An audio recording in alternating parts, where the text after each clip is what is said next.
So welcome back to part 2 of our spring crop insurance update training with KW Insurance. Once again, my name is Corey. I am one of the crop agents here at KW Insurance in Summers, Montana. And this beginning of our part 2 presentation, we're going to cover whole farm revenue.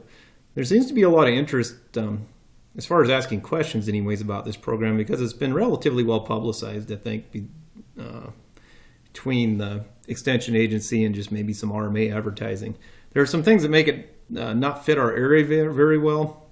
The first thing that's kind of a drawback to it is to participate in this program, you have to provide us with 5 years of tax returns, which really wouldn't be that bad, I don't think, for most people, but a lot of customers don't like to divulge that information to their agents. So the first thing you need to do to qualify is come up with 5 years of tax returns. That's what they're going to use for your base revenue for this program.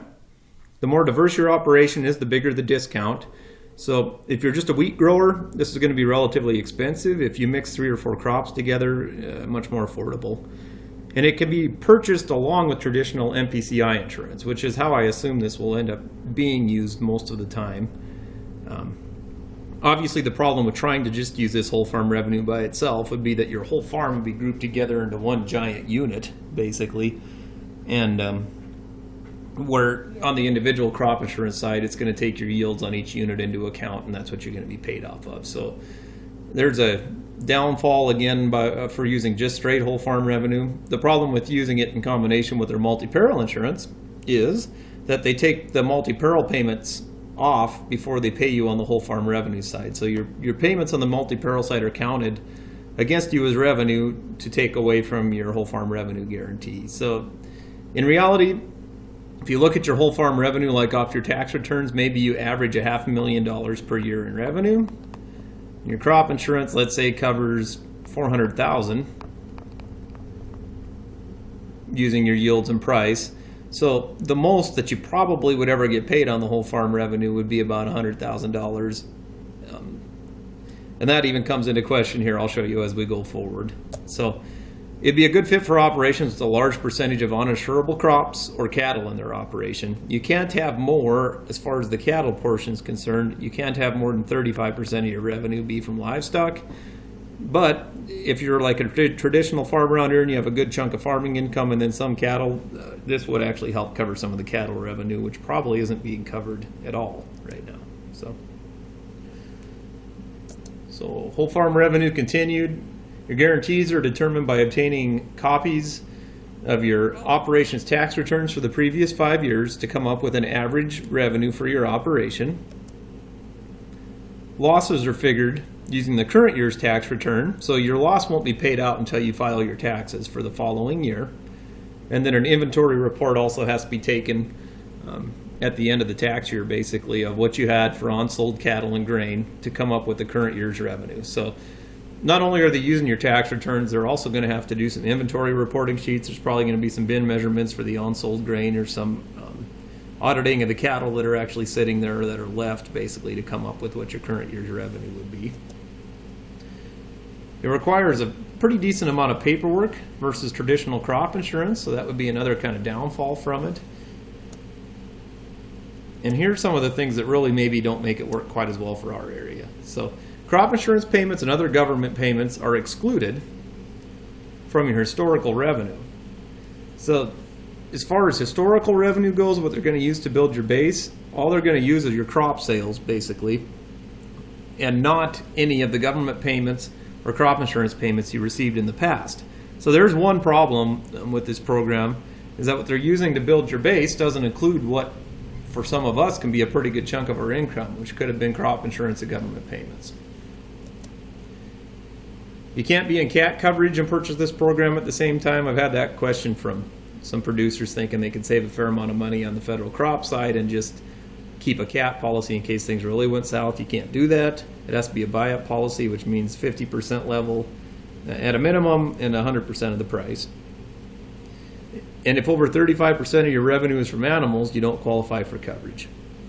The other problem up here when we were talking about them not including the crop insurance and government payments in your historical revenue is that they include those payments in the current year's crop revenue when determining a loss. So on one side, they don't let you use it for your average. On the other side, they count it against you. What does it cost? The more diverse your operation, the cheaper the premium. I did a quote here for 4 commodities with $700,000 in average revenue for a farm. So this would probably be like a 3,000 acre crop farm with maybe some cattle mixed in there, which is how I quoted this. On this same farm, we have $500,000 in crop insurance coverage. So the underlying crop policy is going to cheapen this up some.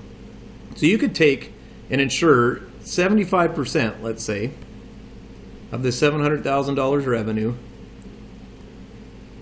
for $5,994, which would cover $540,000 worth of revenue on that farming operation. Obviously, if you got zeroed out in the crop insurance, so let's say we got all $500,000 out of our federal crop side, they're going to count that as income against us. So they're going to take that $500,000 off of our $540,000 guarantee, which would leave us with a $40,000 loss on the revenue side, and that's going to cost us up here about $5,900. There are some scenarios where this would fit even with our traditional crop insurance, like large protein discounts with wheat sales, because it's very possible that maybe the federal crop didn't pay hardly anything because protein's not a factor figured in there, but you really did lose a fair amount of revenue because of some protein issues. So that would be one place that this revenue based, the whole farm-based insurance would actually fit our operations pretty well. One other issue with this is that when they figure your guarantee, if I go back to this slide, they're going to use 5 years of tax returns to figure your guarantee or your base revenue. But if your current year's projection comes in lower than what this 5-year average revenue is, they're going to make you use your current year's projection. So let's say that over these 5 years you ended up averaging $500,000, just to make it simple, for revenue on that farm. But now the price of wheat's down to $5 and the price of barley has dropped somewhat. And when you project out the acres you seed times your average bushels times that $5 wheat price, your projection probably only comes in at around $400,000 for this farm now. So even though our 5-year average was $500,000, because we can only project a $400,000 income going forward with the lower commodity prices, they're going to make us use the lower projected price. So you either have to use your average price or the lower of the projection. So that was the other thing. When this first came out, we thought, well, this is going to fit us real well because we had pretty good years, the last 5 years, that we could use for the revenue for this. They're not going to let us use those revenues. They're going to make us use our lower projection for your guarantee going forward. So that covers whole farm revenue. The next thing is CRP breaking. You must be seeded within 2 years of the land coming out of a government program. That could be EQIP, CRP, etc. So it was in some sort of government program instead of in crop. Once it comes out of that program, you have 2 years to seed it. So an example would be CRP comes out, let's say this fall. So it came out in October of 2014. You now have till October 1st of 2016 to get that land seeded for it to be insurable. If you don't seed it within that 2-year time frame, then it's considered new breaking. And because it's new breaking, we'll have to do a written agreement to get that insured. So if we do a written agreement, probably the best you're going to get for a yield would be about 80% of the county average. So this would be 80% of the county. If you seed it in this 2-year time frame, you're going to get 100% of the county average automatically because that's part of the rules.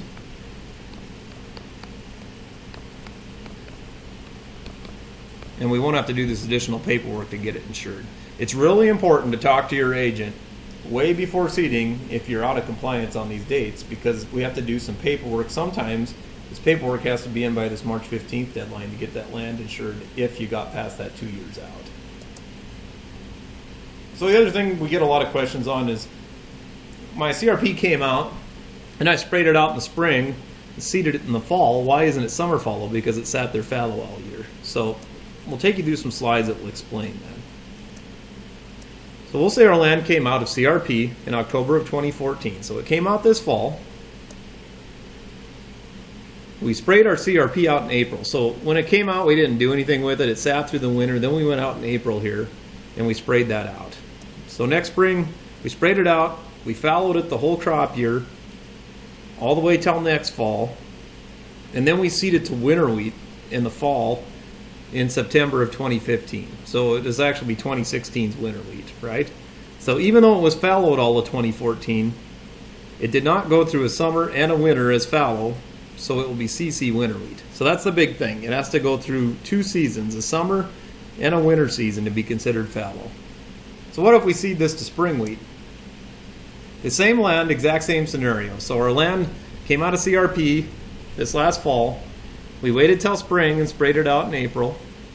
The field was seeded to spring wheat then in April of 2016. So we went through the whole year in 2015 as fallow. Didn't do anything with it in the fall as far as cropping it. Then it went all the way through a winter. And now it's considered summer fallow spring wheat. So same crop year, just 2 different crops. One's winter and one's spring wheat. The spring wheat would be summer fallow. The winter wheat would be a recrop. So here's a question on CRP breaking. To qualify for 100% of the county average and to automatically be insurable, CRP must be seeded within 1, 2, 3, or 4 years of the land coming out of CRP. Our answer here, as we discussed before, would be 2. And then we had an optional deal during our meeting where we could vote for a break time or not. We already took the break time here, so we're going to keep plowing forward. You'll see 60% of the people wanted to take a break and 40 didn't. The poor 40 didn't get to have a break, and we just kept rolling. So kind of fun. We use these clickers at the meeting to do this polling stuff with. So here's another big topic for this previous crop year when we had all the quality issues with the barley, was how does quality adjustment work, for especially for barley on my crop insurance. So your production can be significantly reduced during a claim if you have major quality issues with your grain. For 2014, 90% of the crop in our area had significant sprout damage. There's 2 different factors used to determine sprout damage at the state of Montana. So the first one is injured by sprout. This is the same test they do at the grain elevators where they prill the barley and they can find small defects to the germ. They consider all that sprout. There's another factor used at the state, and this is what the crop insurance would use as well, which is called sprout damage. So they visually inspect each kernel, not by prilling it, but by visually inspecting the germ to see if there's a small tail or sign of sprout emerging from that germ.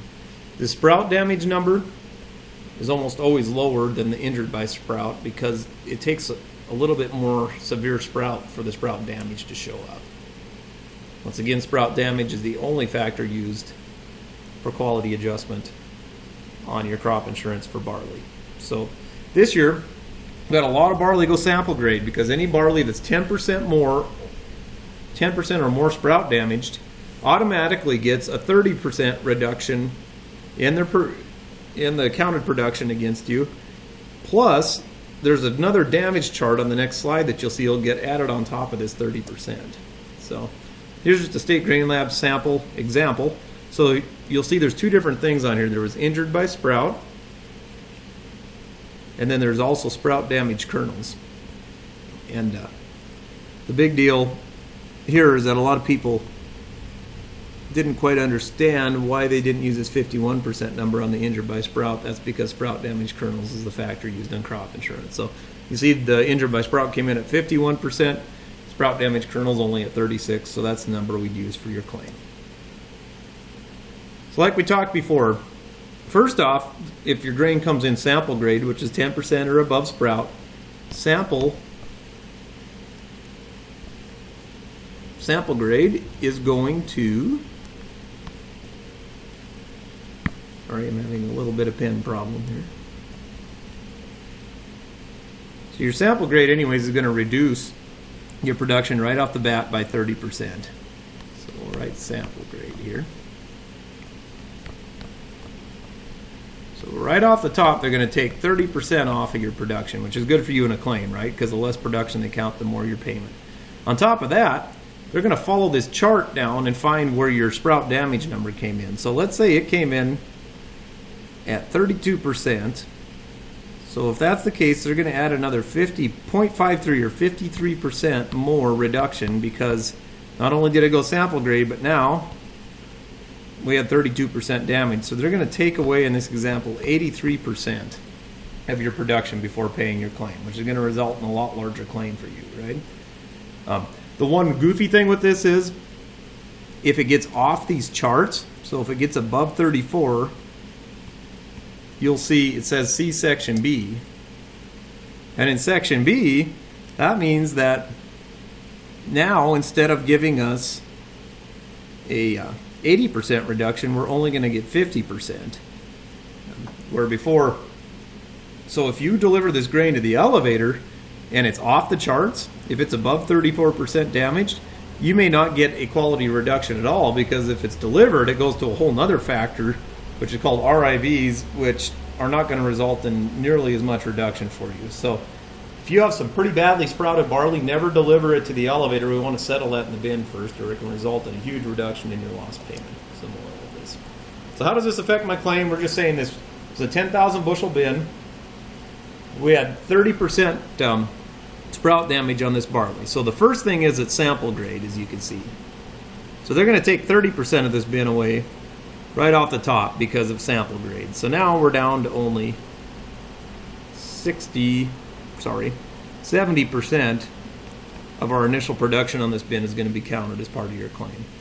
Plus, because it had 30% sprout, they're going to take another 50% away using that chart that we had. So we're going to subtract another 50% off of here. So we're going to take 30 plus 50. They're only going to count 20% of this bin against you in a claim, even though you have this whole bin of barley. So as you can imagine, that results in a substantial increase in your crop payment. So what does this mean? You now have 8,000 bushels less barley counted against you for this claim. It could result in a sizable increase in your loss payment, obviously. And this year we had multiple $200,000+ claims just because of this quality adjustment on the feed side of the barley. In order to qualify for any claim, you need to turn it in ASAP. They're required to be filed within 15 days of the end of the harvest period. So the end of the harvest period is when you harvest that unit, or October 31st if it gets that late.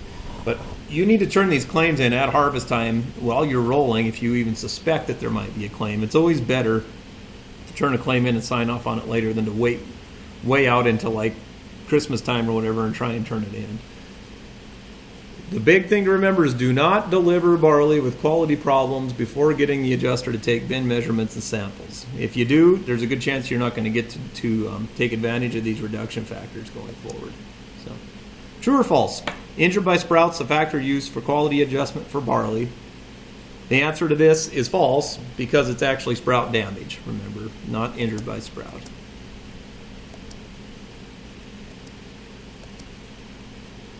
We're going to take a little break, and then we're going to get into the Farm Bill programs, and this will pretty much conclude our presentation once we get through the Farm Bill programs portion of this. So we're going to take a quick break here, and I'll be right back.